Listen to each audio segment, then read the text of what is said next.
Welcome, everybody, back to another BOLDcast reaction. I'm Carson. I'm Lindsay. And this is Orb, episodes 24 and 25, the finale. We're doing it right now. I'm really sad for it to be over. Me too. Especially since we dragged it out for so long. Dragged it out for like a literal year. But now it seems And we were already late to it. Yeah. Now we're not going to have any more of it. This is the kind of show that I think that if I was watching it for myself, I would just like stop watching right now and then just like have it just always kind of lingering around. It's classic Lindsay maneuver. Let us know if you guys want us to watch 100 meters. We probably won't post that to YouTube because it was getting struck by other reactors getting strikes for 100 meters. Pretty aggressively at one point, so I don't think we would post it to YouTube, but we would do it for Patreon maybe if people really wanted to see it. But yeah, because it's by the same author. Oh. Mm-hmm. But yeah, let's just check it out. Leave a like and subscribe. Please and thank you. Hope you guys enjoyed our Orb reactions. If you're watching this in the future, hopefully you enjoyed being able to watch them all without waiting a year. But yeah, I feel like this is one of our best reaction series ever. I'm pretty certain because like the discussions for pretty much every episode were peak. Mm-hmm. So it's true. Yeah, leave a like and subscribe. Hope you enjoy. Let's go. 僕は生活さえできれば十分満足です。他に何も望みません。ちょっと待て。じゃあなんでアストロラーベを捨てねえんだ。いつか売ろうと思って。さっきに合わせてパンを焼くと言ったが、実は嘘だ。本当はお前が出した数より少しだけ品質の高いものを作ってる。かな灰もふるいのかけ方で味は変わる。当局にバレねえようにものを出そうとしてる。なんでそんな危険を冒してるかわかるか。焼くのが好きだからだ。もちろん食ってもらうのも。だがな、お前はそうじゃないだろう。十分満足？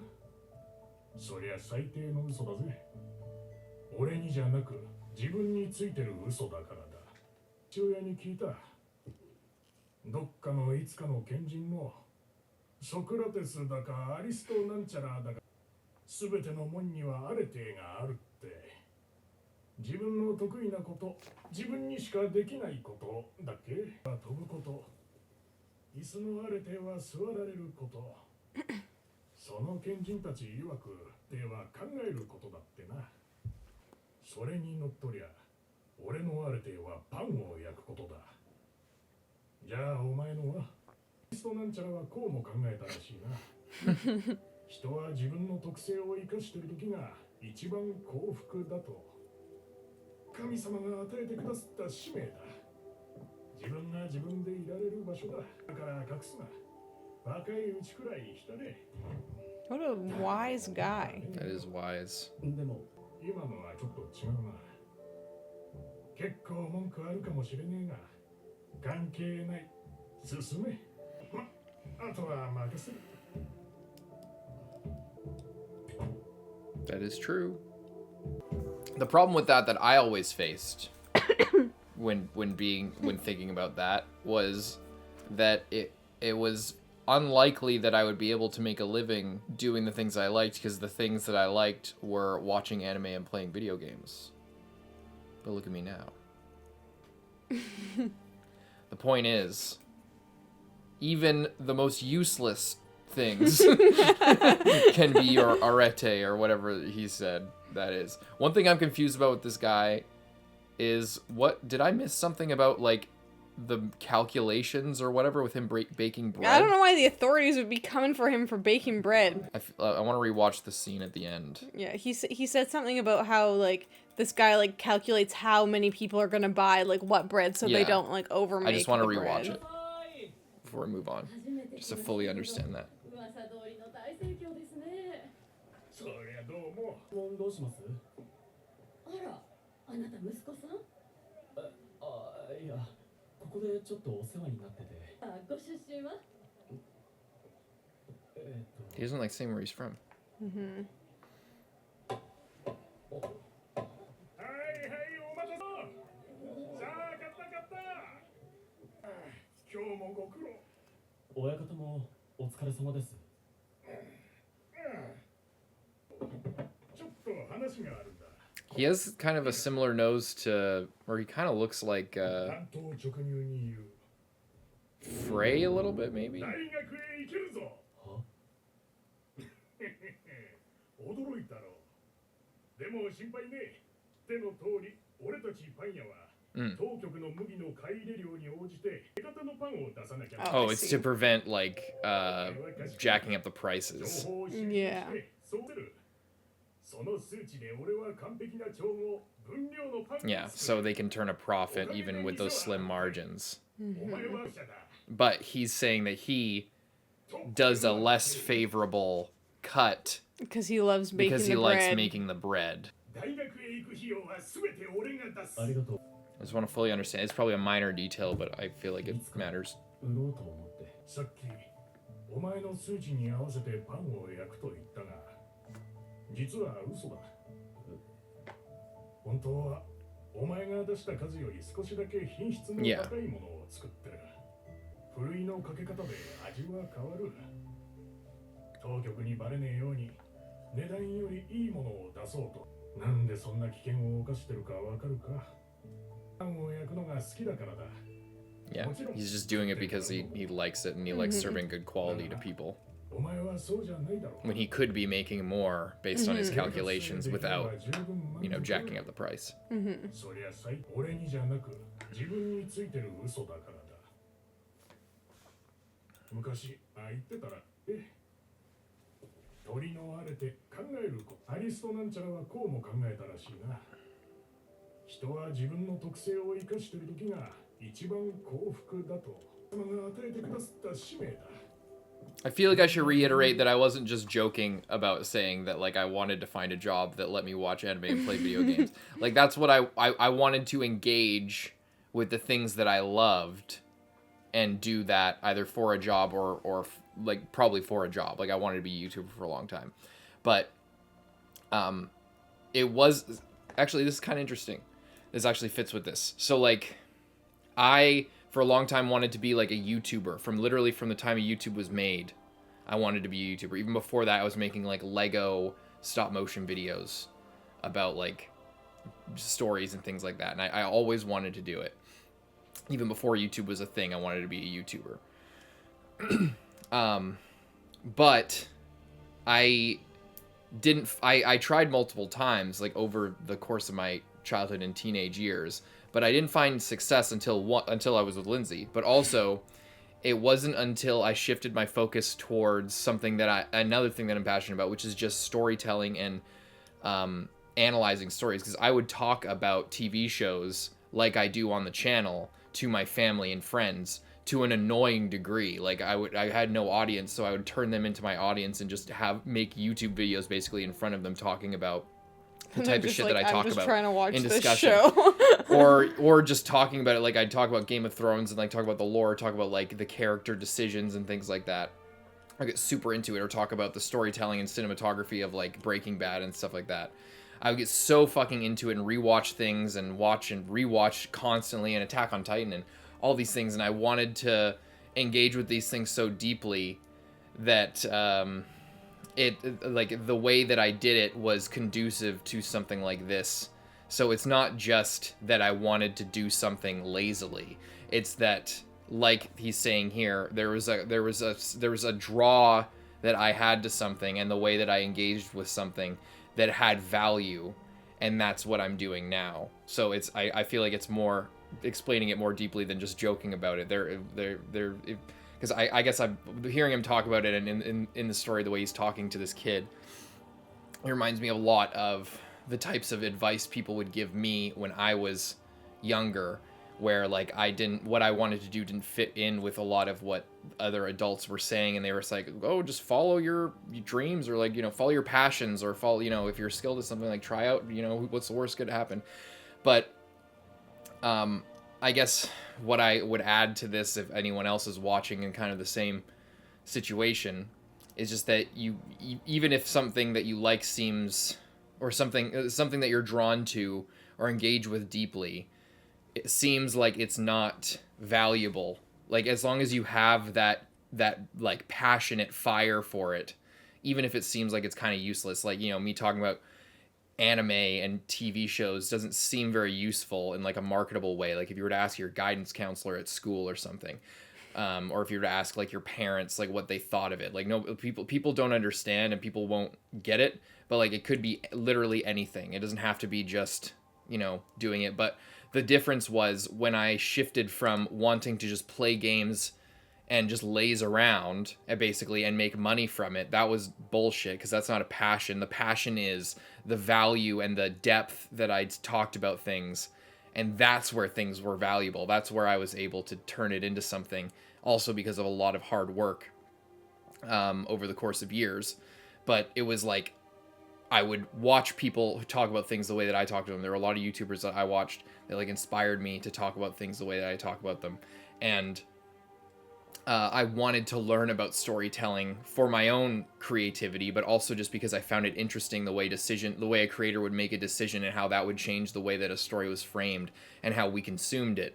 Like little inspirations that they might have that change the trajectory of their story and their intent versus their subconscious being represented in a TV show. Like those are the kinds of things that I was really drawn to, at least examining, just because I thought that they were cool to examine.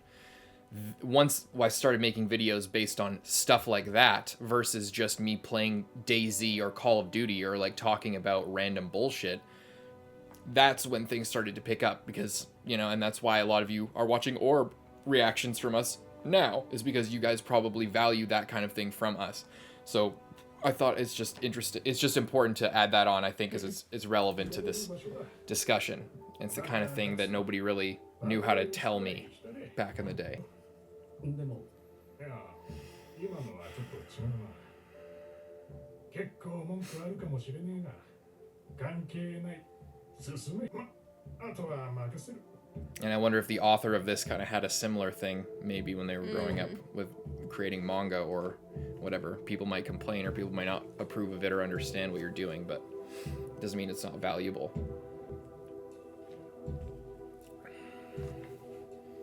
Let the voice of love take me higher.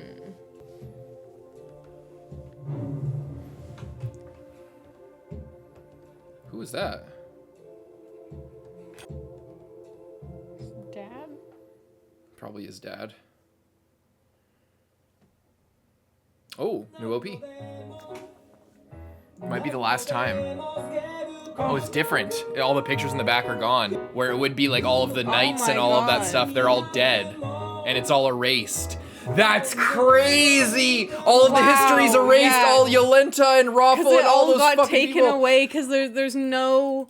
There's no record of anything Yeah. that happened, so it's all just darkness, where it was like the helmet and like, you know, wow. oh, that's so Wow. sick. Okay, wait, That's a genius change for the last OP.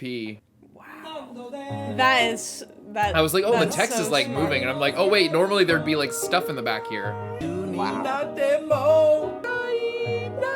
Oh, it's so peak. Wait, just at the end when it was cutting between all of them. Yeah, that was so... It's so good. So good every time. Albert. パン届けに行ってくれ。 Thaumizen? いつも To the church. 違うんですか？ああ、この前そこの新しい司祭様と知り合ってな。約束したんだ。そう遠くないし、頼んだぞ。わかりました。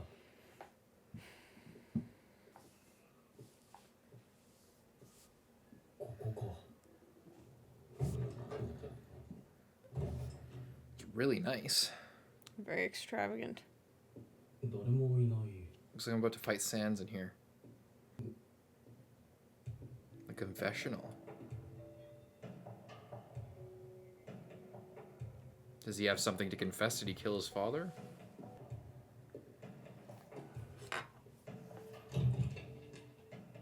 What is drawing him to the confessional? He's like, oh, not in here. Like, or is he just looking around? Or has he confessed something before? Or does he have something? 国会室へ。 I have your bread. 私はここの司祭。踏み入れたあなたの勇気を歓迎します。 He was just waiting in the confessional? はい。その名の通り。 Oh, maybe he probably doesn't go here. So he doesn't know what it is, and he's probably like, what is this weird little room? I'm talking about the priest. The priest just sitting in the confessional? Yeah. I Maybe... think that's what they do, isn't it? Like, during certain time. Like, isn't that I supposed guess to be so. the thing? Like, they just chill out in there because they're It's like supposed their to be office there hours? if someone comes in to confess something? I suppose so. Because, like, isn't the whole thing that's supposed to be, like, kind of private? So, like, they're It in is, there. yes, but I guess I forgot that would be a thing. But, like, there was probably, like, hours during the day. I don't know. I never knew that. I never considered that. I never really thought about it, I guess. But, yeah, it would make sense that they have to sit in there because, like, if you say, hey, I want to confess something, okay, let's go in the confessional, okay. Like, the whole idea is that there's that anonymity, even if it's not real. Even if I think, like, most of the time... You would recognize their voice. They would know it was you, but, like, I think it's the illusion that they, like, might not know it's you, or, like, they didn't, like, look at you, so, like, you know, like, yeah. So it makes sense that he'd be sitting there, I guess.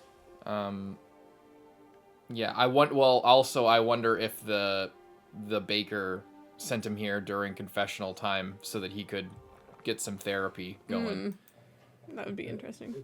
国会室その名の通り悩める者の罪の告白を聞き入れ神に取り次ぎ許しと和解を与え This guy has a familiar voice. いわゆる許しの筆跡ですかでもこんな個室でやるの見たことないですが新しいと思いますでも今後こういうのが流行ると思いますなんか軽いなでも今後こういうのが流行ると思いますなんか軽いなでは罪を告白してくださいいや僕はここにパンを届けに来た遠慮せずにもしや私が信用できませんか Manipulating him into confessing? 妙にグイグイ来るし正直全然信用はできないですが悲しい驚きですでも確かに初めての利用者 Bro's just been waiting in here? 緊張しまくってたかもしれません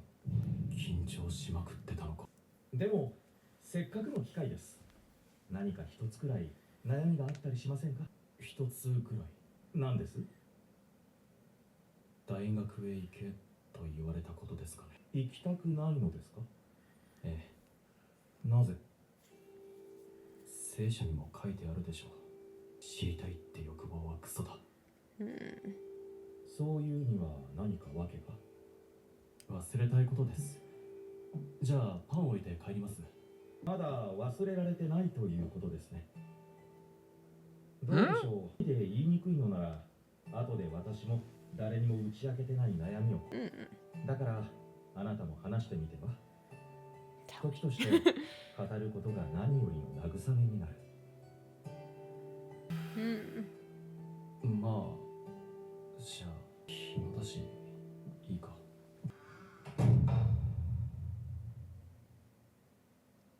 ではまず遠くの村ですおどちらでブルゼボですなるほど僕はそこで自由農民の息子として生まれました僕が幼い頃死んだ以来父の男で一つで育ちました幼少期に何かが父は学ぶのを重んじる人でした父から何度も言われたことがある今でもさらんじられるよ私たちは苦しい生活を強いられているしかしこの世にはもっと苦しんでいる人が大勢我々農民に勉強など不必要だと言われるだろうしかしそれは違う一人が賢くなり協力すればきっといつか誰も苦しまずみんなが豊かに暮らせる日が来る学ぶのだとそんな態度を珍しがった村の偉い方に気に入られてた普通じゃ触れられないような本も読ませてもらっててもらえる文献は分野問わず持って帰ってきてた全ての研究になるなんて想像もしてなかったでしょうまあその影響で僕も早くから文字を学んでたそれからアストロラーベまで家にあって毎晩観測記録まがいのことをしてた Wait, at the very, very start, shit, why am I forgetting his name all of a sudden? Yolanda's dad. Wasn't at the very first time we saw him, he was like killed people in a little farmhouse in the middle of nowhere. That was the first time we saw him, wasn't it? Mm-hmm. It was probably this kid's dad. Yeah. Yeah, I remember that. He had a mustache or like a goatee like that too. Yeah. That's crazy tie-in. 毎晩観測記録まがいの天体観測が好きだったのですか？ええ、昔は取りつかれたように夜空を見てた。飽きずにバカみたいに毎晩眺めてた。できないけど何か心が動く気がした。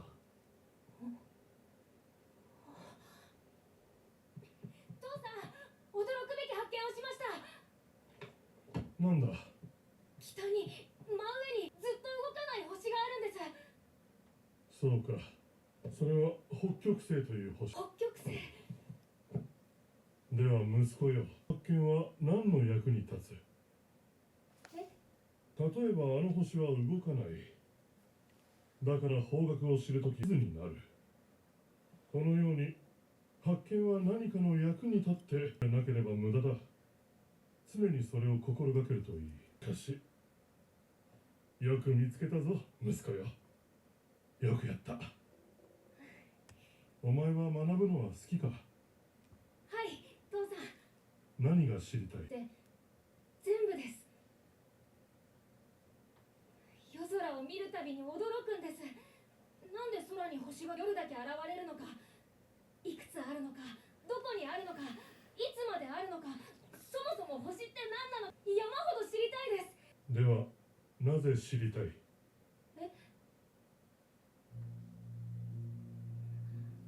それはわかりません。心で感じるんです。知りたいって。知りたいと感じたとき、これだけは覚えていてくれ。疑うのだ。自分の知識も世界の常識も動機も本究心は歯止めが効かなくなる。世界を決定的に変えてしまう取り返しのつかない怪物を作り出してしまうかも。だからゆっくり疑って人の役に立たない道なら止まるべきだ。それでも学びたいと願うならお前に特別に家庭教師をつけ。本当ですか？ああ、これは誰にでも与える。しっかり神に感謝しなさい。そうして僕は出会ったんです。先生に。アルベルト、お前の家庭教師をしてくださるラファウ先生だ。What? What? What?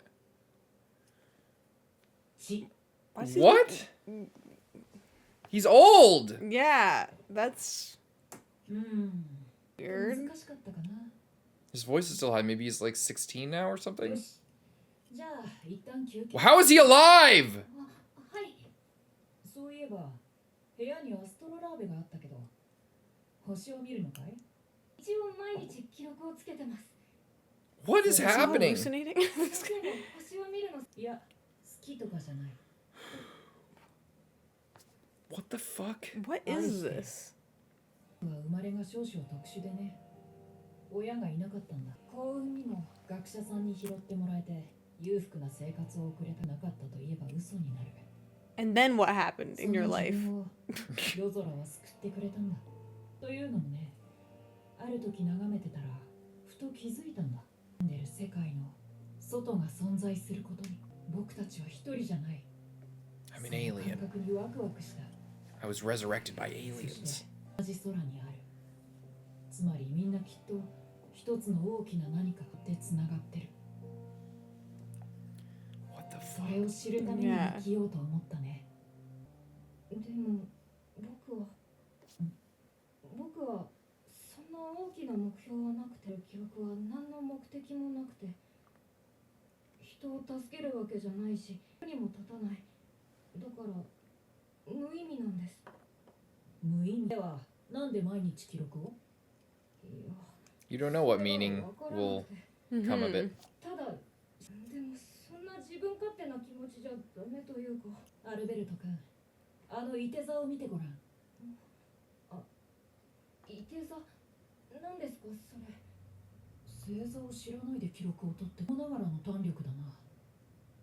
じゃあ指を折ってく You れ。 like taught him about the constellations. ここが頭で、あそこが弓、ここが胴で、ここに足の線を引くと、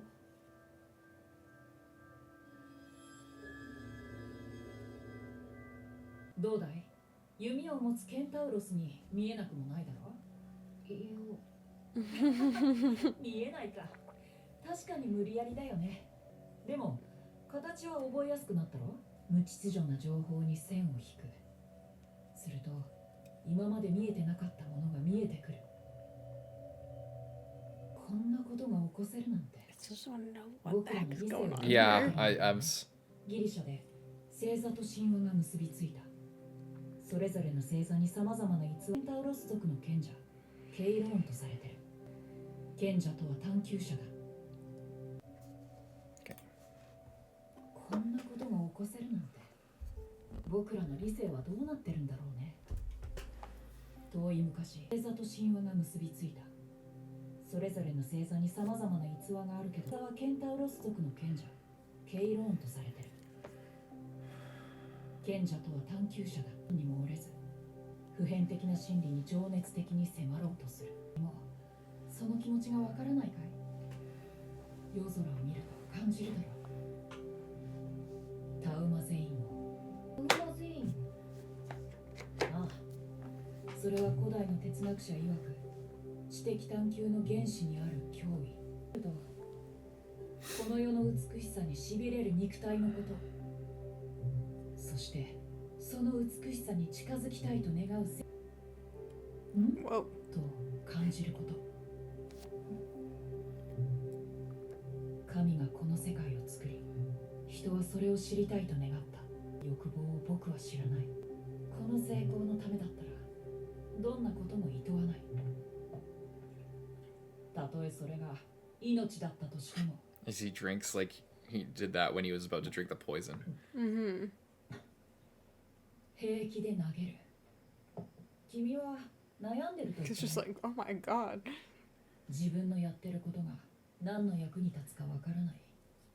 そして自分がただ漠然と知りたいとダメだとも言った。それに対して僕は今から極めて不適切な発言をするけど、いけないなんて発想はクソだ。知りたいからやる。それだけだよ。そしてね、アルベルト君、これだけは研究において最も重要なことだ。信じろ。直感を、この世の美しさを。僕は何があろうと君の好奇心を否定しない。いいだね。さあ次の勉強に移ろう。次は代数だったかな。今あるんですか？一体いくつ、どんな種類か。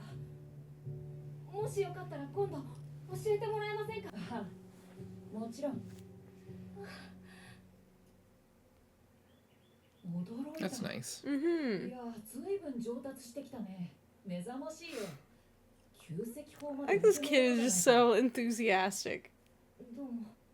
いや、なんというか、先生の話を聞いて、数の操り方を知れば宇宙の神秘にまで迫れると知って、 Hmm. 全やる気が出てきたというか。素晴らしい。実はね、明日ちょっとした集まりがあるんだ。同じ志を持った者が集う。心情は真理の自由な探求だ。 It sounds like そ a こでは cult. 分野を問わず、さまざまな議論や意見交換では言えないような危険な思考実験を提案できる。とても刺激的な場だよ。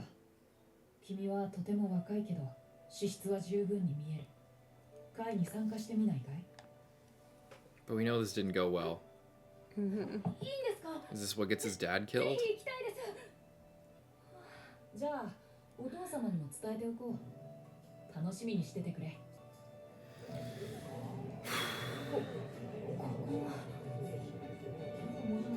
Whoa, there's a lot of people here. They're discussing like research from other parts of the world. Hmm. It's such a beautiful thing. What's gonna happen that's so bad? Wow. And only one episode left. I feel like we should move on to the next one. Yeah. I'm confused what the fuck is happening.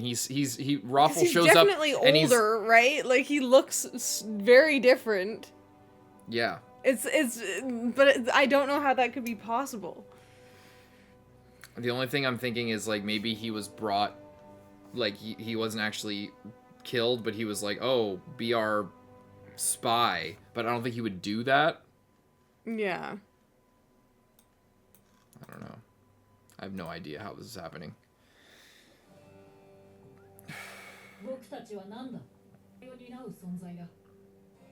He's coming off very cultish.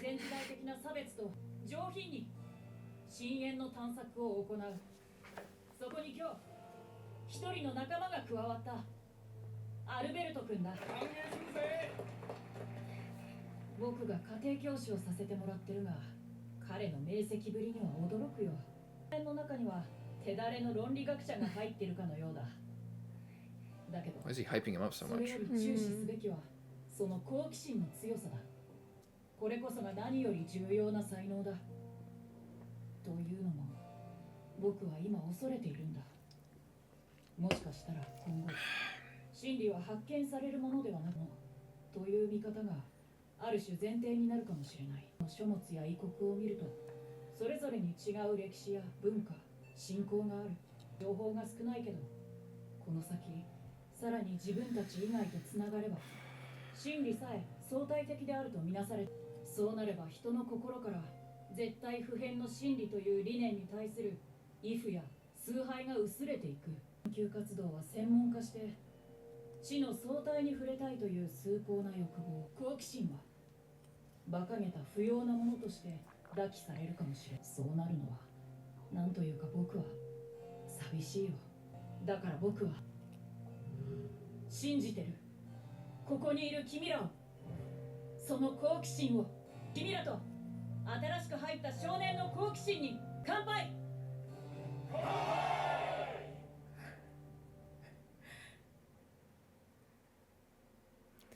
何度でもついつい長く喋ってしまった。 Just yapping. ありがとうございます。なんて言ったらいいか。とても嬉しいです。ここに呼んでもらえて。そんな謙遜よしてくれよ。僕らは対等だよ。じゃあちょっと僕は用があるから席を外して楽しんでくれ。あっちのテーブルで宇宙論の話が聞けると君の興味に合うはずだよ。宇宙論。せっかく来たんだ。途中で帰るなんて悲しい。しっかり最後までいてくれよ。 Why is he trying to get him there? Are they gonna burn this place down? また後で。 Where's he going? そこで俺が秘密裏に手に入れたネタなんだ。お偉いさんがマランガ学派の問題意識を継いでプトレマイオスモデルの等速を。いえ、すいません。続けてください。それでな、イブン・シャーテルが何をしたかっつう。今日の観測記録すっかりつけ忘れてた。どうしよう。今から一度帰って戻ったらさすがに会は終わっちゃってるだろうな。けど今日は特別な1日くらい記録つけなくても問題ないか。もうちょっと帰ります。今日はありがとうございました。また来いよ。はい、失礼します。He's gonna go home. Something bad's gonna be happening. Mm-hmm. 運が良ければ父さんに馬を出してもらってすぐ戻れるかも。そうすれば会はまだ。 Oh my god. ただいま。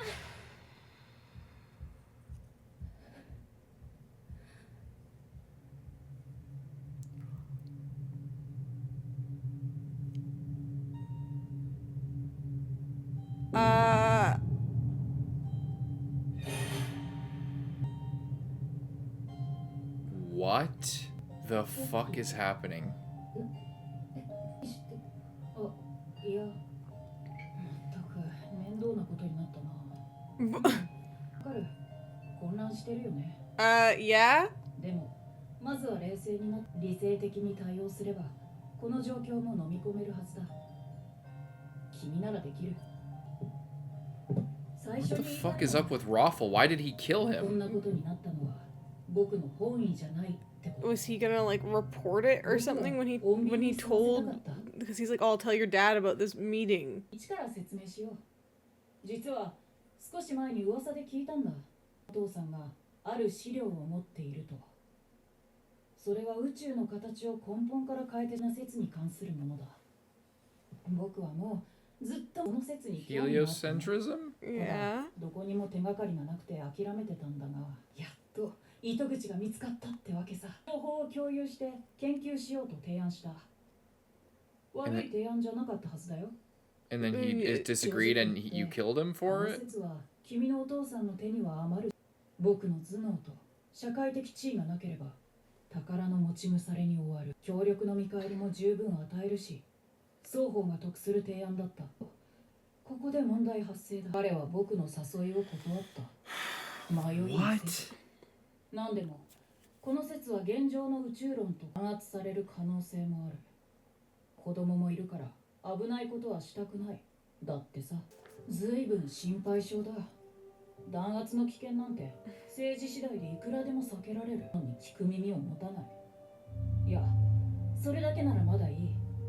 粘り強く彼は怒り始め、最後には資料を燃やすと言った。なんというか、これには言葉を失った。知だの学びだの言っておいて、所詮保身に走る俗物だったわけだと。今のはお父さんに対して失礼だね。 Yeah, you're going a 撤回 bit するよ。ごめん。 freaking crazy, とに child. かく取り乱して、今にも何かしでかしそうだ。だ So から I did something drastic しょう first. がなくね。君のお父さんは死を共有しないで独占してた。それはあってはならない罪だ。そう He いう is a 考えは cult 排除す leader. べきだ。いいかい？ Yeah, that's この actually 状況で大 insane. 切なのは、これで君のお父さんが失われずに済んだってことさ。あの美しさのためなら犠牲はやむを得ない。さあ、これで納得したろ？結局彼はその演説が終わってすぐ村の人たちに捕らえられましたとは知らない。 What the fuck? What the hell? あっけなさすぎる。父は言った。疑えと。彼は誰も信頼せず資料を共有しないで殺された。先生は言った。結果彼は自らの信念に従って殺人を厭わなくなった。 That's- 死に関わった者の末路です。学問だの真理だのは人間には荷が重い。大学なんて全く馬鹿らしい。 Yeah, I can see why you wouldn't want. どちらか選択 I can very much see why this guy is like when his like adoptive father over here is just like saying like a lot of the similar things of like, no, it's great, like you want to learn, like you should go and learn and you should follow your dreams. I can see why this guy doesn't want to do that after seeing, and it's actually like what his father was saying. It's just like the thirst and the hunger for knowledge can like make you go crazy kind of and like do bad stuff. Like when he was saying that, I was like, oh well, like, you know, it's you know, not really good to be discouraging a kid that's like just trying to, you know, just wants to learn and wants to find stuff out. But then he gets a prime example of like, yeah, this guy comes in to tutor him and then kills his dad because he won't share information with him. Like that's a crazy thing. Fucking crazy. Wow. なのは人間には荷が重い。だから大学なんて全く馬鹿らしい。選択する必要がありますか？疑念と信念2つ持っていて不都合が？不都合だ。その2つは矛盾する。聖アクイナスは知性をでは物体的で他方では非物体的と捉えました。体と魂、理性と信仰、哲学と神学、ことと信じること、これらの矛盾は両立します。なぜか、それが人間だからです。人間は神でも獣でもない、その中間に存在。 It's paradoxical, and it 矛 works. 盾を、曖昧を受け入れられる。むしろそこで理性の息継ぎをする。話を聞くに、あなたは今、神を失っている。つまり、この世界が存在するという奇跡を感じられないでいる。奇跡とは必然に満ちた領域で生まれる偶然のことに、偶然に満ちた領域で必然が生まれることです。昔のあなたはそれらを感じていた。この世のすべてが奇跡的だと知っていた。経験や記憶、過去や故郷、そして痛みと引き換えに、それこそあなたが生きる場所だったのに。決めないでください。どうすればいいかわかりますか？知りませんよ。単純です。空を見ればいいの。そして深く息を吸う。これはそんな簡単な問題じゃないです。もちろん。でも乗り越えられないわけじゃない。コリント人への手紙第10章13節。神は真実な方です。あなた方を耐えられない試練に合わせることはなさいません。むしろ耐えられるように試練とともに脱出の道も備えてくださいます。ではあなたが勇気を出してくださったので、私も人には言えない悩みを告白します。それは私が昔友人を見殺しにしたことです。友人がある仕事で重大な違反を犯してしまったんです。死のつかないことをした。その結果、彼は死んだ。彼の罪が重いからこそ彼を諭し救うことが重要だった。あの時どうするのが正解だったは出ていません。今後も出るか分かりません。しかし一つだけはっきりしているのは、私があの過去から目をそらしてきたことです。でも今初めてこの悩みを言葉にできたので、今日からより一層苛まれるでしょう。しかし同時に今日が一歩目になったと信じます。あなたも同じです。あなたは私に話してくれた。だからきっと進める。神は私たちを認めてくださる。いつでも私たちの居場所になってください。しかしそのためには私たちが私たち自身を乗り越え、神に向き合わなければならない。そして孤独に問い続けなければならない。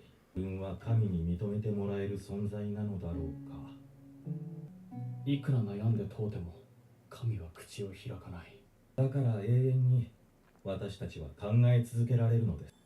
私はそれを幸福だと思いたい。では最後に一つ質問です。効果を捧げればパンを得られる。捧げれば権利を得られる。労働を捧げれば報酬を得られる。だから一体何を捧げればこの世のすべてを知れる、と思いますか？その答えを探してください。何のために？この世で再び生きるために。Could you imagine if all priests were that fucking wise and just spit fucking crazy game like that?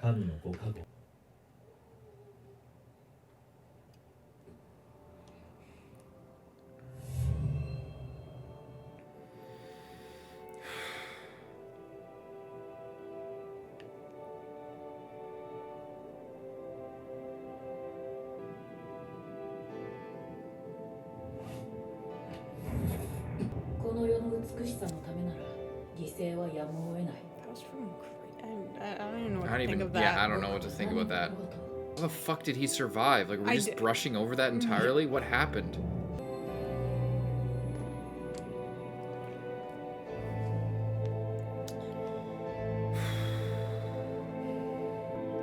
It's so cool to see it like that.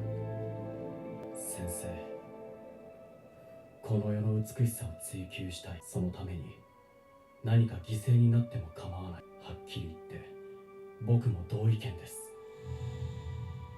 だけどあなたのやり方では美しさに到達できなかった。この世の全てを知るために何を捧げればいいかなんてわからない。そうとする父さんも排除しようとする先生も有効じゃなかったことだけは確かだ。僕らは足りない。だから補い合える。この世界には挑めない。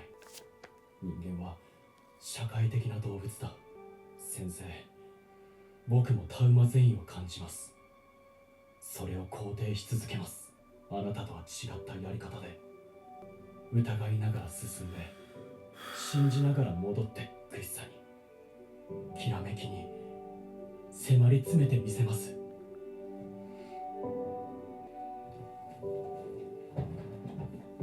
おお、戻ったか。ずいぶん遅かったな。親方、大学へ行かせてください。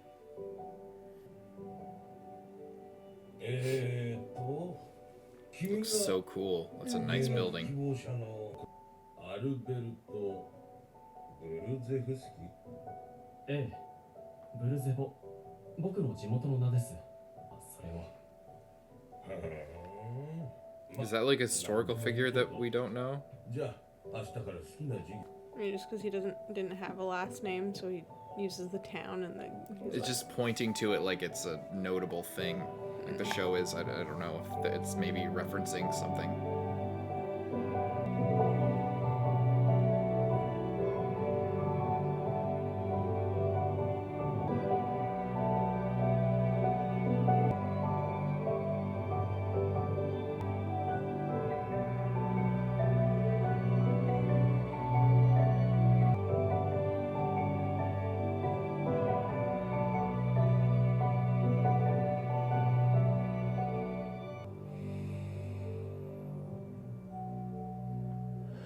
It's like in the OP. 郵便 The letter. はい、音月さんが音月？いや、そんな名前の人全然知らないよ。は間違いなくここなんですが。確かにそう書いてあるけど、もしかしたら前ここに住んでた人とかかってこんなの身に覚えないよ。権利書以下の著作物が出版された際、利益の1割を贈与しって気持ち悪い。しかしこの本ってやつの題名もなんだ？地球の運動についてって。 It's like, you see? 書き違いかな。運動するのは天球だし。 Put the idea in his head. 出版されるのが同封されてるわけでも、金が入るなら俺はいいけど。 This guy. It's been so long that like the guy isn't even there anymore. He's maybe dead. And yeah, just that little seed worming It all its way came all back the way back anyways. here. Just the question. 1468年、アルベルト・ブルゼフスキは23 Yeah, 歳 see. でクラクフ大学に入学。同大学で20年にわたり教員として働く。では主に数学と自然哲学を教えた。その際、従来の天動説一般に対してが講義を行ったが、結論は保留した。1482年、当時の天文学の教科書、理論への注釈書を書き、同書は大学で広く学び続け、1491年、天文を学んだ同大学の生徒の一人、コペルニクスという名の青年がいた。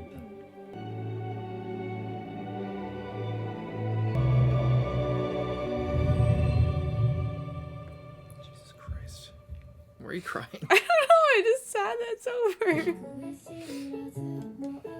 Oh, let's watch that. I just got You so. just started crying. I'm like, I mean, it's really good, but like, I feel like there was more emotional things. I don't, it's okay though. It's nice. I guess Patochky must have saved him because he was a priest, right? He called him father. Yeah. He must have. Look at the bird. The MVP of the series. Yeah, literally. And I guess the book got published, or just the letter got delivered. It's just the letter. The book didn't even get published. It was just the title of the book that was enough. Yeah. My God. I feel bad that we didn't like talk too much during like the last episode and this episode, but it was just they were just like I feel like there was just so much. What like, was up with the going fucking on. with the priest? Was that Patochky? I have no Because idea. he said, what did he say about his truth? He said like that He a left friend was put in danger and he had to let him die or something. But I don't recognize this person. Yeah, I know. I was I was trying like, is to this look the whole Patochky? time. And he like is talking about Raffal because Raffal like he couldn't save him, but Raffal survived. So like the only way that could have happened is if somebody, like, pardoned him, or if Novak, like, switched his body or something. Because we saw him at the end of the episode getting burned at the stake. In this episode, that might have been when they, like, caught him again. Because they But said he that poisoned he got himself. Yeah, so I'm saying, like, if he poisoned himself, but he survived that, but they thought that he was dead, and then he was alive, but then it said at the end after he stabbed, he got, like, mobbed by villagers and, like, taken I'm saying in. the first time. Yeah. But I'm saying maybe he didn't, like, he poisoned himself so he didn't need to get burned or We anything. saw him getting burned. I feel like there's like a thing, like there's like a moral aspect to this that it adds to, but we're not getting it. Yeah. We saw his body getting burned. They light it. I guess we don't see it, but his bones are there. I thought he, like, picks up his bones, or no? I'm imagining that. What the heck then? Maybe they left him to burn through the night, and then he escaped, but he's going by the same name in the same country, so people would find him. Yeah. I don't understand this. And it was, what, 35 years later or something? Because it was 10 years after this. It was 10 years after that Raffle dies, then 10 years later. And then I thought there was a 25-year time skip after that, or another 15 or something. Yeah, but that was from when this like guy was a kid, so it could have been before the secondary time skip. True. Oh, so yeah. it would have been, he would have, like, Raffle would have been, like, yeah, like early 20s, I suppose. Right. I feel like I'm dumb. I feel like I'm not understanding how he could, like, I don't see how it was possible that he survived that. I don't get it, but I think we're supposed to, but maybe it's just one of those things that you're supposed to theorize about and, like, figure out. Because I feel like it's freaking... He's so creepy and weird when he comes... The thing is about that part of the story is it could have been anybody. It didn't need to be Raffle. Yeah. Like, at the end it doesn't matter. And maybe that has something to do with it, like the pursuit of truth, the fact that this is like a quasi-historical accounting, or like a historical fantasy. You know, like, there's all these things, the records got all deleted, so who knows what really happened. I don't know. Maybe there's something with that's going over my head. Because, like, what I liked about how it ended was just, yeah, the pursuit of truth, the pursuit of God's grace or whatever, and meaning, just the way they did all that. How he needed to accept the truth in what Raffle was saying, despite the fact that he did terrible things. Mm-hmm. And despite the fact that terrible things can happen in the pursuit of truth, that doesn't mean that it's not worth pursuing. Mm-hmm. And that by shying away from it, you're basically putting your life on pause, if that's what your life's purpose is. But that's what the priest was saying in the episode of just, like, resume. You need to keep living, because you're not living, you're just existing. Yeah. When you're, you know, you can resume like living that. your life, yeah. I don't get it. I'll be honest. Oh, you know what? Maybe this is maybe not. I was gonna say maybe this is the younger priest that was with Novak when they were chasing the what were they even called? The heliocentrist knight guys. Oh, I can't remember what they were called. He was like, "Oh, I can't go." Oh. And then he left, and then they all fucking died. Maybe. Because he couldn't follow them. So maybe he feels guilt because of that, and that's who he is, and now he's older. Yeah. And just like a normal priest instead of a inquisitor. That would make sense. Man, yeah, I'm not sure if it's supposed to be like... Yeah, like you were saying, like, all the records got lost. So it's like... What really happened? What did Raffle die then, or did he not die, or, like, there's no record of any of it? And was he alive later on and then got captured and killed later on at a different date? I just want to rewatch where he... I want to watch this part again. それは私が昔友人を見殺しにしたことです。発端は友人がある仕事で重大な違反を犯してしまったんです。Oh, this is one of the Inquisitors that in pursuit of his work he did something irreversible. Like the two younger Inquisitors, the torturer guys, I think. Yeah. 血のつかないことをし、その結果彼は死んだ。 Yeah, this is the one that was doing the torturing, but the other guy saved her, Yolenta. but then, yeah. Yeah, that's who he is. 彼の罪が重いからこそ救うことが重要だった。 Wait, what did... どうするのがしかし But it was the very severity of his sin that made it important to show him the path of salvation. あの時どうするのが答えは出ていません。今後も出るか分かりません。一つだけはっきりしているのは、今日まで私があの過去から目をそらしてきたことです。でも今初めてこの悩みを言葉に、そのせいで今日からより一層苛まれるでしょう。しかし同時に今日が一歩目になったと信じます。 Or is it the other one? It's one of those two, I think. But is it the one who was like torturing and didn't really care? Or is it the one who saved Yolenta? I don't know. Because I think in this context, saving Yolenta wouldn't be considered a sin. I would think that if it was one of those guys, it would be the guy that was originally doing the torturing, and then his friend would have definitely got punished like really severely for letting a heretic escape. Yeah, but he said the severity of his sin. It was the severity of his sin that showed him the path, or what did he say? 一つだけはっきりしている、あの過去から彼を諭し、その結果彼は死んだ。しかし But it was the very severity of his sin that made it important to show him the path of salvation. I think it's the guy who was torturing, yeah. 出ていません。今後も出るか分かりません。 Anyway. It could be somebody else, I guess. I can't believe we just go through like all of that like crazy backstory, and then it's just like he just gets inspired by this book, and then goes on to be a teacher, and then like teaches the person. He ends up teaching the person that like actually like figures it out, you know.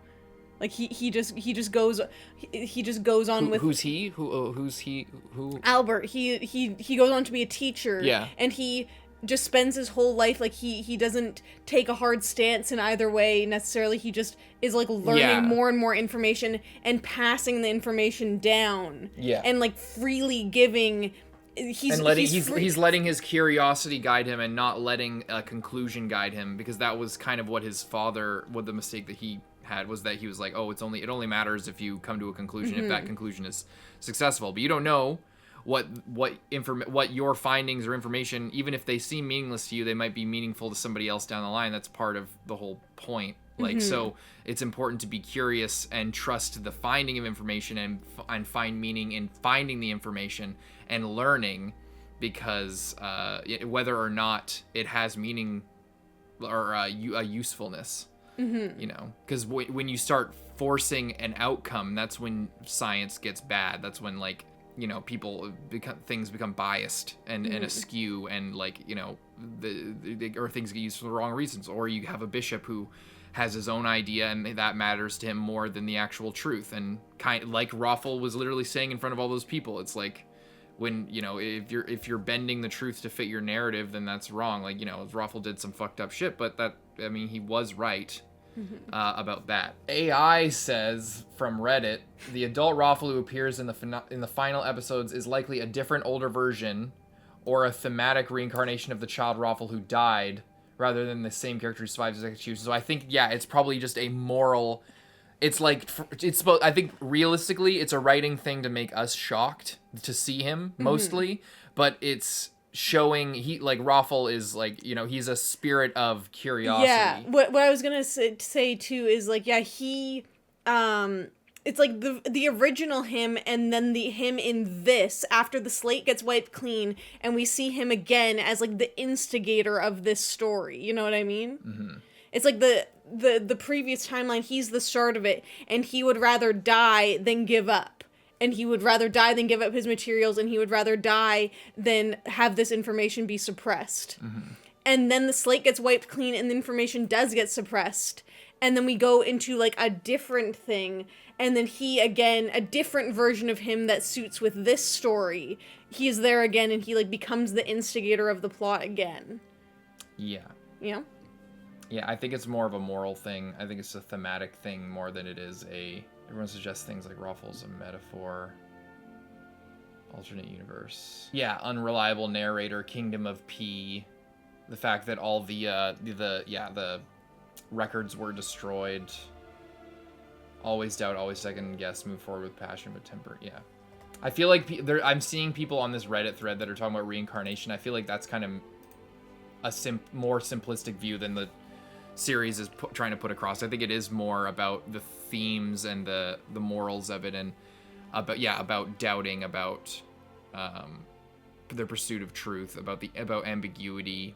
I think about him being like the ideal, and I think genuinely at a base level, I think it's more just about trying to be shocking for us, and to recall a lot of things and to get us to question things, because we see him we see Rafal, he was our first point of view character. He's like the main character.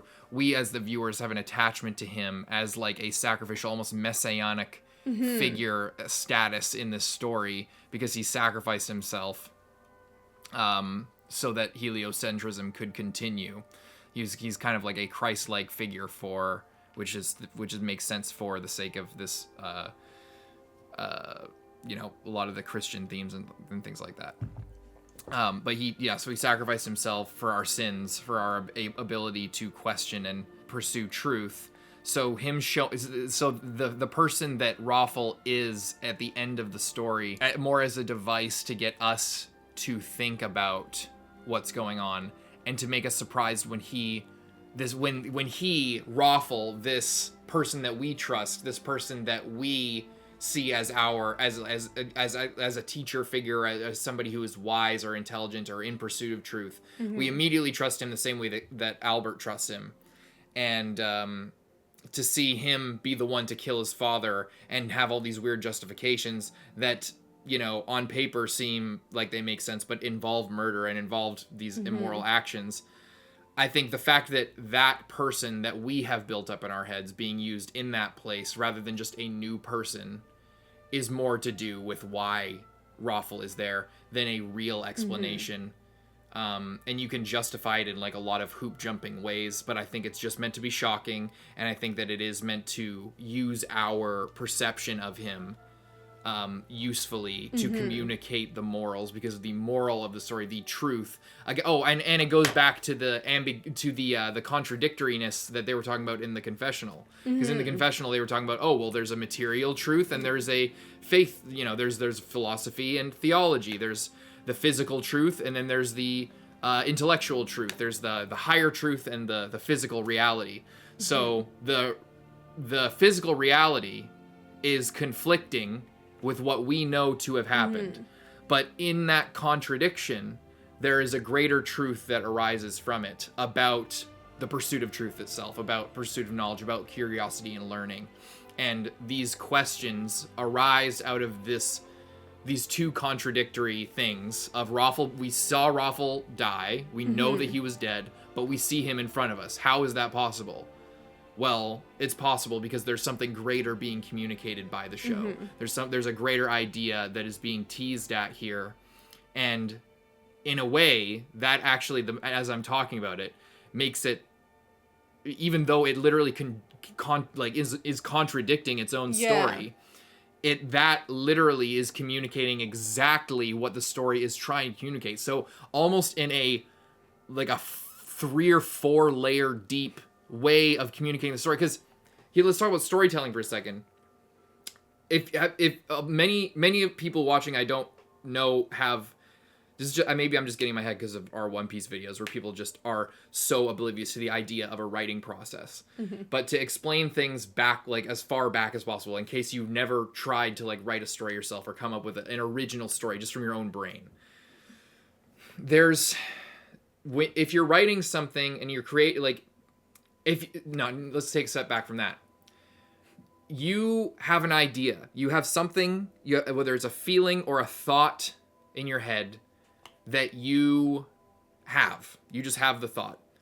You can have the thought on your own, and that's okay. You can have thoughts in yourself, and it doesn't need to go anywhere. The energy is in you, whether it's a story or a character or something. You can have them in your mind without having to communicate them. They're just in your mind, and they are just as real as if you communicate them. But because we are humans and we interact with other people, and there's potentially profit in doing so, or merit or value, we want to communicate the thought, feeling, or whatever to other people. So say that thought or feeling is I don't know, you're sad and you want to communicate that you're sad. You can just say you are sad that to somebody else. I can tell Lindsay that I'm sad. Or I can explain in deeper ways why I'm sad. And now that's like 2 levels. Is I'm saying the feeling, but then I'm also explaining the feeling. If I can spend so long explaining why I am sad to Lindsay, but she might not feel why I'm sad. She might listen to it, but she might not fully understand because she might not feel the emotion just from me explaining it. So that's where storytelling comes into effect. But now it's not just, there's the idea, and I need to have say I want to have a perfect representation in somebody else's head of the exact thing that's in me. The way that we communicate using words and other forms of communication like pictures or whatever is inaccurate. It by its nature is inaccurate. So you're never going to be able to 100% represent what is amorphously in you, this immaterial, like they were saying, feeling or sensation in you, and replicate that perfectly, like side by side, perfect copy of an image in another person, just from what's in you. No amount of explaining or even art can do that. What you can do is find ways to use abstraction so that their consciousness reaches out and goes down the same path that you went down towards that feeling, and then arrives at the same place, rather than trying to just like transplant what's in me and put it in another person. You write a story and you use characters and you use a narrative and like an arc and a good, so the character's life is good, and then something happens, inciting incident, then there's the plot beats and things going in a certain direction, and the idea is that you are, as a creator, creating a path for the audience to travel through, getting pieces of information and emotion at the right times to, like baking a cake, arrive at something that's greater than the sum of its parts, and arrive at the emotion that you had at the beginning. It's a extremely abstract form of communication, and in a normal way of telling a story, you want to keep those things consistent and have continuity and have things that make sense and don't break their own rules, so that the audience can follow through the story to the end point and get what you're trying to lay down. So that there's a really, explaining it like you're a 2-year-old version of why we tell stories and what the use of laying out a story is it's to communicate a feeling or a sensation in you that cannot be expressed just through words. And generally, conventionally, the way you do that is by creating an illusion that is unbreakable and unshakable and consistent with itself. That's like the gold standard of like a perfect narrative is you set rules and you establish things and you follow them and their setups and payoffs, etc. Why this is genius with all of that in mind is it's communicating a greater thing than just an emotion. It's communicating emotion, but it's communicating greater than emotion. It has a idea that it wants to impart onto the viewer. It wants it wants you to understand it on an intellectual level about the contradiction and that aspect of it and the pursuit of truth and curiosity, and it tells you that story and communicates those ideas to you throughout the whole thing, especially through these last episodes, but through the whole thing. The intellect, the concept of breaking things down and experiencing things like as if you're reading it on paper. They talk about it and you understand the idea. Okay, so things, you need to doubt and you need to believe at the same time. You need to understand that some things can contradict each other and still exist and still be in pursuit of a greater thing. So they tell you that's on paper. But where the fact that they choose Rafal there, it breaks that original thing of that idea of a golden narrative that I was talking about, of storytelling, where things need to be like consistent. And it breaks that in pursuit of communicating the intellectual concept that they were just presenting. It's an example of it in the story that communicates and reinforces and is giving a real example to us that we feel, because we ourselves experienced things a certain way one way, and we are being presented with contradictory evidence that completely negates that as if it weren't even true. But we know it's true, but we have to, as an audience, sit there with the discomfort of, we're seeing Rafal even though we know he died, even though we know that all that shit happened. We know it. Like, it's clear as day. But here he is. So what does that mean? So we have to be like okay with feeling like, I don't like this. This is weird. It's like, why is the story breaking itself like this? It was totally perfect. Why is the story showing us these things that don't make sense?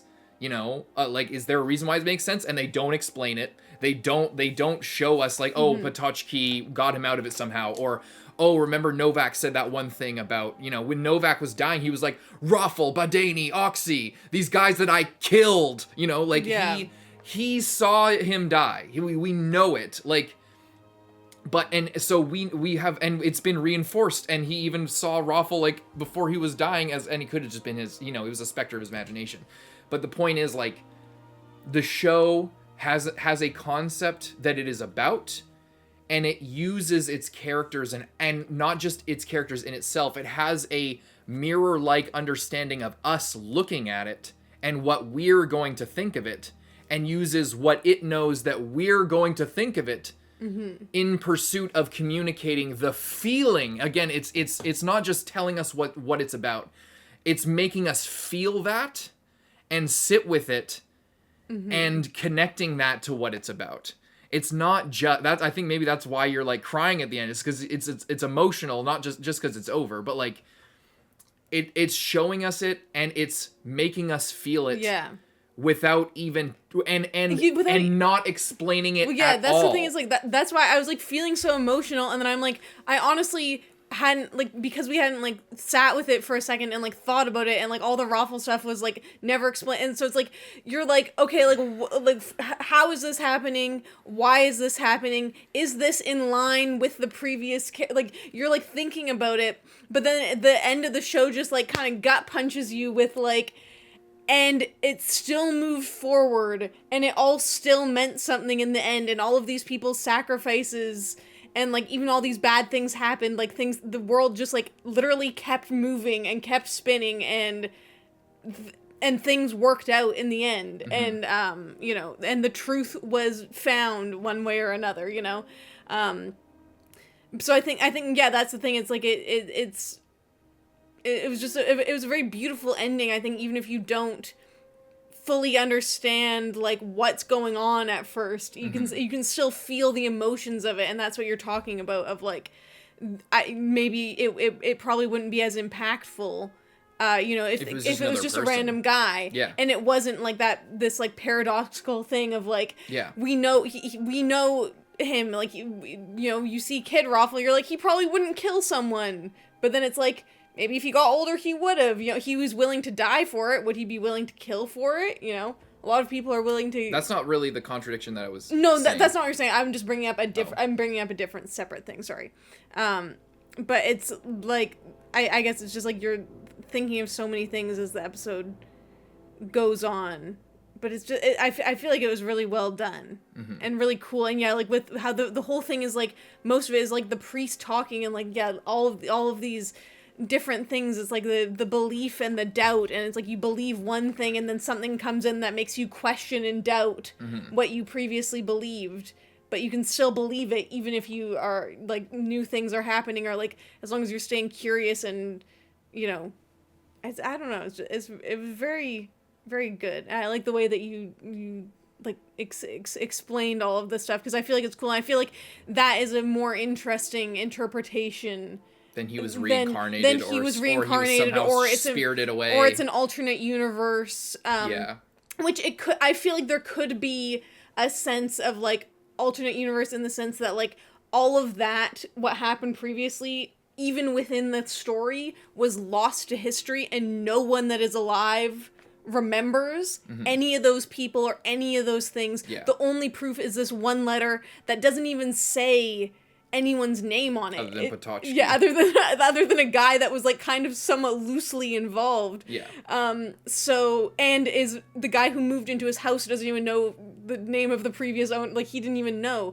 So it's like in that But way, it puts it's like, the fact that the letter is there, and the fact that they say, oh, it might have been the person who lived here previously.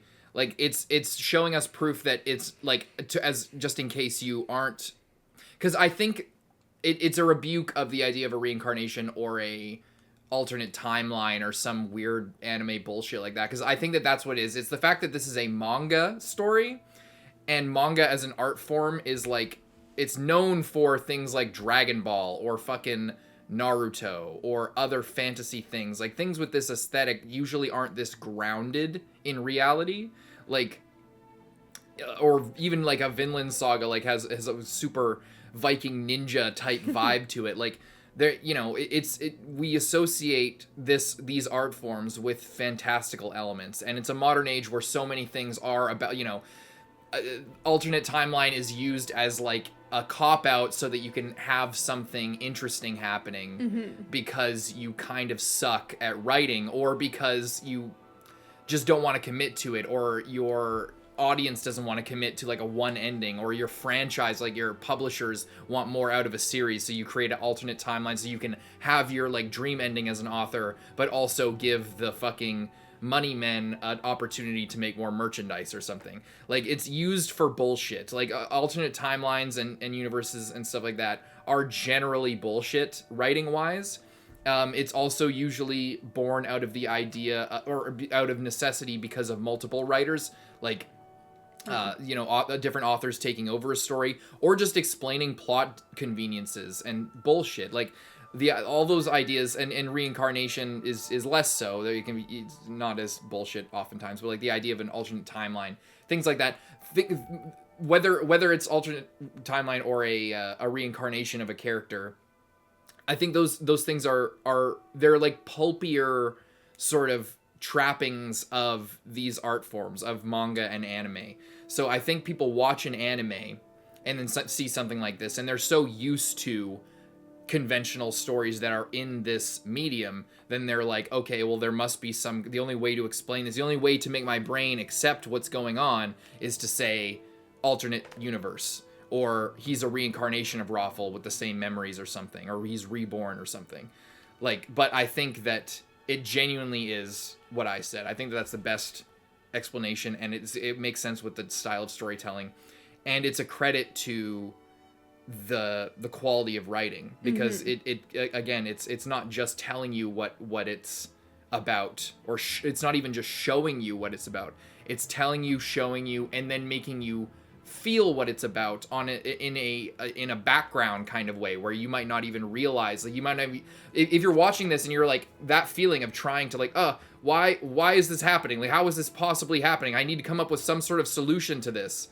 That feeling is what Albert is feeling, of like, I have these two conflicting things that I was taught as a kid, and one of them is something that I believe, but it leads to something that ruined my life and killed my father and ruined all this shit, and it's the rantings of a madman, but somehow it makes sense. It's like, it's satanic, and he comes off as like a Satan-like figure. He's like bringing knowledge, bringing light, and he commits these terrible things, and he has perfect fucking logic, and but what does that mean if that's the path I'm going down? So Albert is dealing with this exact thing. It's like, what do I do? How can I reconcile these things? So we, seeing Rafal, have to reconcile these two different things that are happening simultaneously, and I think that leads to people like leaning on what they conventionally know about storytelling that they might have consumed, other anime most likely, other manga most likely, where they have reincarnations, where they have other things like that. But the story Orb has gone out of its way to make sure that we know it's not that kind of a story. It's not the kind of story with magic. It's clearly is not. If there was magic, a lot of the people we've seen wouldn't have died the way that they did. They wouldn't have had to suffer the way that they did. People wouldn't get like a cut and then be like fucking fucked up. Like, like people get stabbed and they are fucked up. People like fall on the ground and they are messed up for the rest of their episode. Like, the story grounds itself really strongly on purpose, and I think that aspect of it, the very historical, non-magical aspect of it, leads to this as well, because it makes the discomfort even greater when we see Rafal, where we're just like, there's no explanation for this. There's no magic in this world. Like, there's no way for us to like explain this away. What the fuck is wrong here? It's just such a, it's the more I think about it, the more I talk about it, it's actually like a genius storytelling move. And it's the kind of thing that you can't do without awareness. This is another thing, I'm going to go off on another tangent here about storytelling, is, so I saw, who was it? Was it Orson Welles?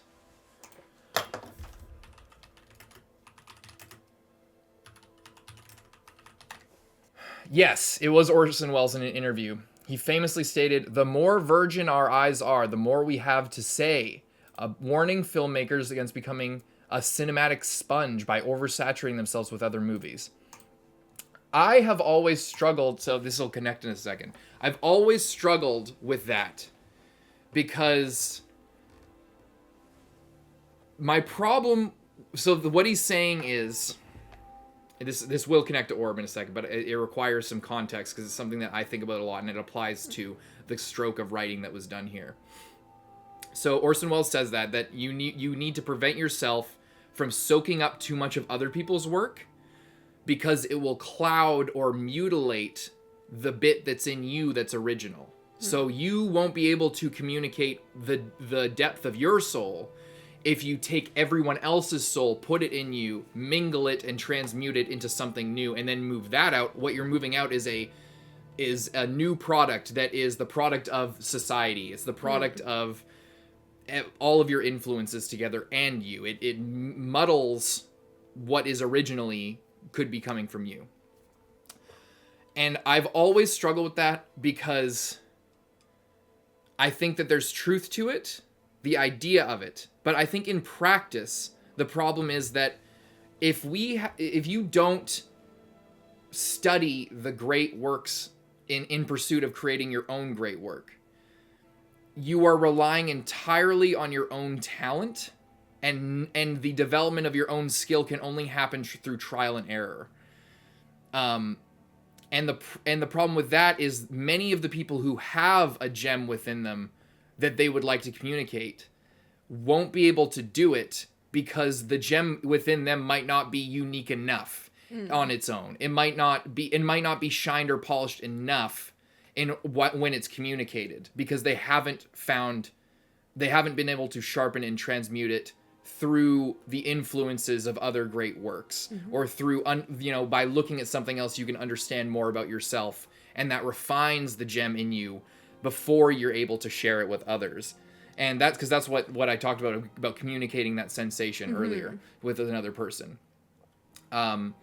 So I think that quote from Orson Welles always fucked with me, because something like this would not just happen organically. Something like this wouldn't just happen from virgin eyes. You need to soak in storytelling in order to come to a place where you can not only communicate these ideas, telling, showing, and feeling, and examples, and like setting up over the course of the story, setting a feeling in your audience, and then challenging it and forcing your audience. That kind of stroke doesn't happen from you just closing yourself off in a room and just like blindly communicating, because the market like of the world, like everyone out there who wants to be a storyteller, you can't refine what's in you just by sharing what's in you. You'll end up sharing, like, we're not that different as humans generally, especially if you grow up in this society. You'll be influenced in other ways.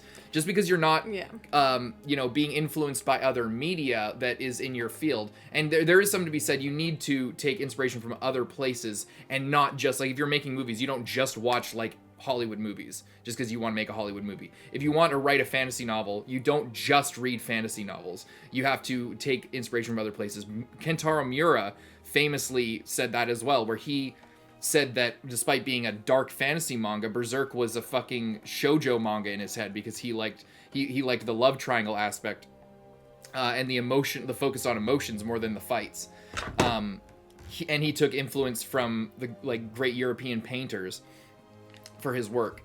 There's so much to be gained from studying the form and from taking inspiration and taking lessons from other places, especially if you have a more complicated idea to communicate. If you just want to communicate like just your basic emotion, there's still stuff to be learned from presenting that in an interesting way and making the audience feel that in a unique and novel way, just like was communicated here. So I appreciate that quote from Orson Welles, but I've always disagreed with it, and this is a perfect example as to why. I think it's like also kind of what you're saying, like if you do not watch or consume anything with you have to take a chance to be the person that is feeling what the author is conveying to you. Like we're watching this and we're examining.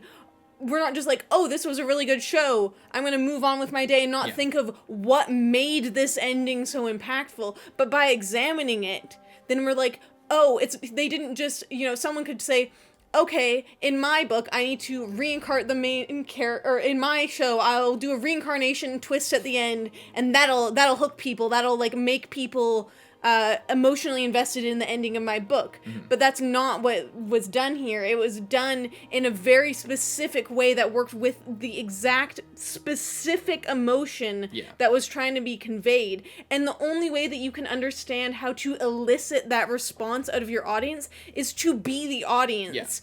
Unless you want to just write a million things and like pester people and like, what do you think about this? What's exactly you can't operate like that. You can't. That's not a real way. You have to understand and be the audience in order to understand what people would want to see and how they would receive it. You know? Yeah. Because you can like it's the kind of thing that like a good I go back to dungeon mastering. That's the difference between a good and a bad dungeon master. Is a bad dungeon master will just have a feeling that like, because that's what you're doing as a dungeon master as well. It's because there's the direct back and forth. You need to be anticipating what your players are doing. So that's why DMing, if you want to be a good writer, I like my writing skills sharpened by like a factor of 10x because I had to deal with questioning what my audiences or my players like responses were going to be to what I was throwing at them. So I had to anticipate what they were going to feel.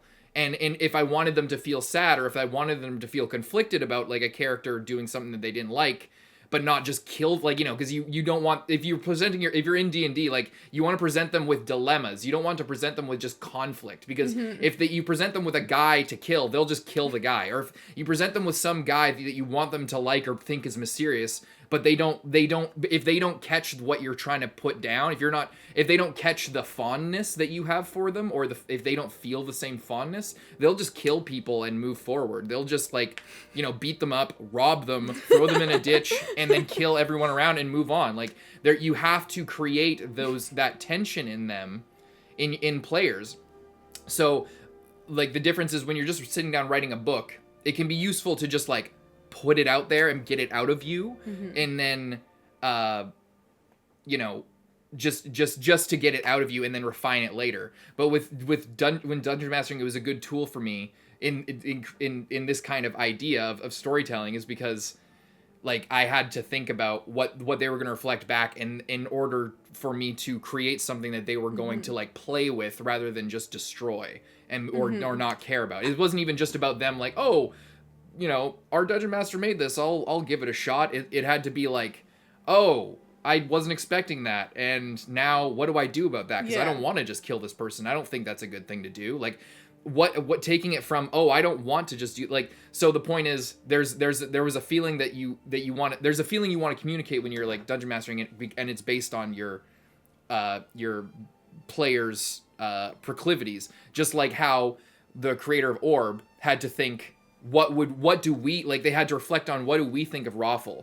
What do we think of all of these ideas in the story? And by this point, we should be in the vibe based on all the different character stories, and be attached enough and be thinking of Rafal. You know what I mean? What I was gonna say is it's also kind of like, especially something like a TV show is, and a manga as well, is actually more similar to D&D, because you're like getting, especially sometimes in manga, you're getting like a reception before you're done. Like a novel, you do it a million times and do as many edits as you want, and then you put it out there, and then you get some feedback from the broad public. Obviously, you would do like, you know, preliminary like testing. And that's likely why the second book is often more popular than or more well liked than the first one a lot of times. So in this, it's kind of like, it's that similar thing of like, you're spacing it out and like smaller sections are being released at a time, and it's like, how do you build up a rapport with people? And it is kind of similar in a book, but it's like, it's like when you're talking about that, it's like the reason that in D&D some of your stuff works so good, or you don't just immediately kill a character because you're like, this guy sucks. It's like, you, as the author, you have to build up a rapport of like, in Orb, it's like, when Rafal came in at the end, I'm like confused and conflicted and like I don't understand it, but I'm trusting it because I trust the person that wrote this show. Even I haven't, like, this is not that long of a show. It's not something like One Piece where it's just like, okay, I've seen 800 episodes. I can trust that I'm gonna probably like what's gonna happen next, even if I don't like what's happening right now or something like that. You know, it's like, the writing was so intentional and so solid the entire time that it's like, you, when Rafal comes back, it's like you believe that it's for a reason. It's not just like, you know, we were talking at the start of the discussion of like, did he somehow survive? But it's like, that doesn't seem right. Like, first of all, it's not possible, but also it didn't seem right with the quality of writing to just like, somehow this happened in the background and we didn't touch on it. It's just like, it's, so then it wants you to look deeper. Like, you want to look deeper because you're like, this was clearly on purpose, and this person did this on purpose, and I want to know why they did it, because their story was beautiful and it made me feel emotions, and I want to understand why they did, you know? It's good. Yeah, it's the kind of thing that doesn't just happen by, you know, you showing what's in you. You know, it's the kind of story that's crafted on purpose and with specific feelings in mind. And that's the other thing, is it's not just, unrequited love, or the grief of somebody dying that you loved, or something like, you know, more understandable and palatable emotions, not invaluable or unvaluable emotions, not like cheap nonsense necessarily, but like, not that those are not valuable or worth expressing.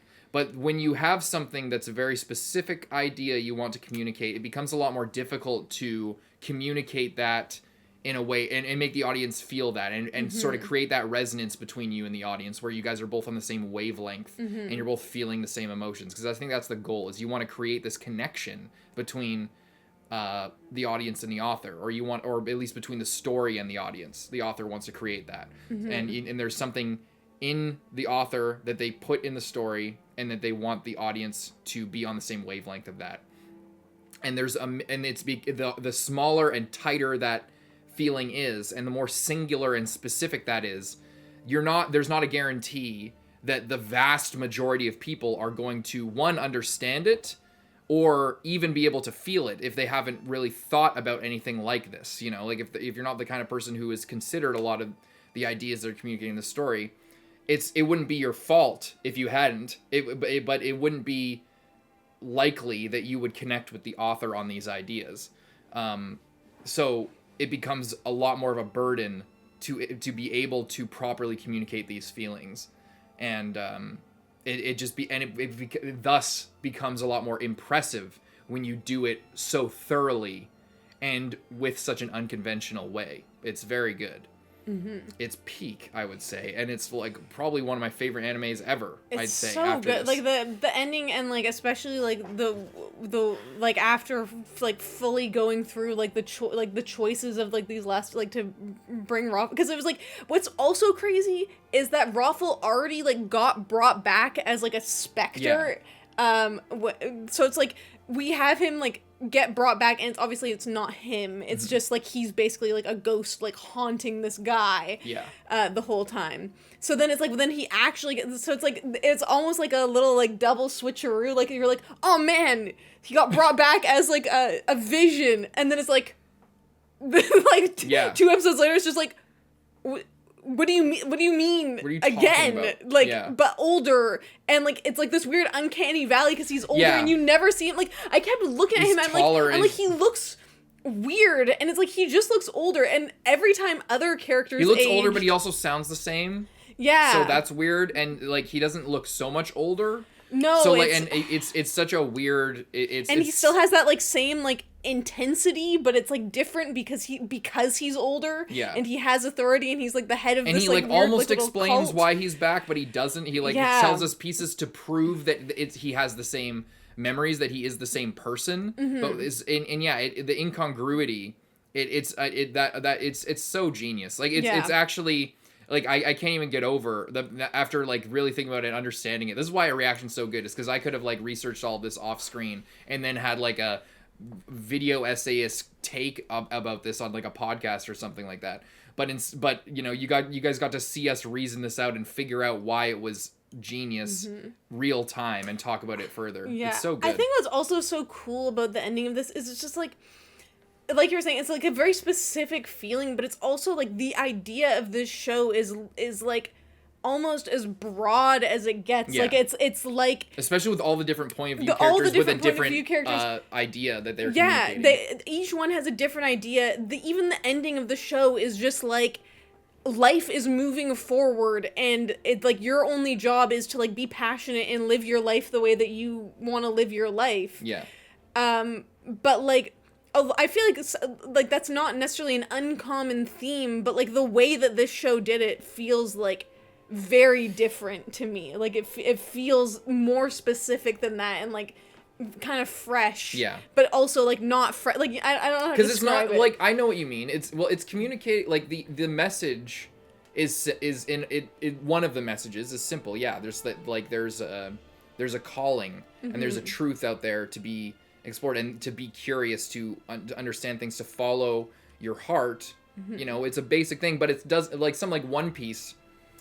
You know, One Piece is good. I like One Piece, but like there are times where it feels like it does the big sweeping orchestra, like the da-na-na-na-na, na-na-na-na-na. And it's not just One Piece, but this is just a good example. 800 episodes in, it's given us those emotions, and it's like it almost always, it's, I guess Fruits Basket is kind of similar thing too, where it's like it really is trying to like swing you up into this. It's like, you follow your dreams, you know, be passionate, and you know, don't let anyone tell you can't do anything.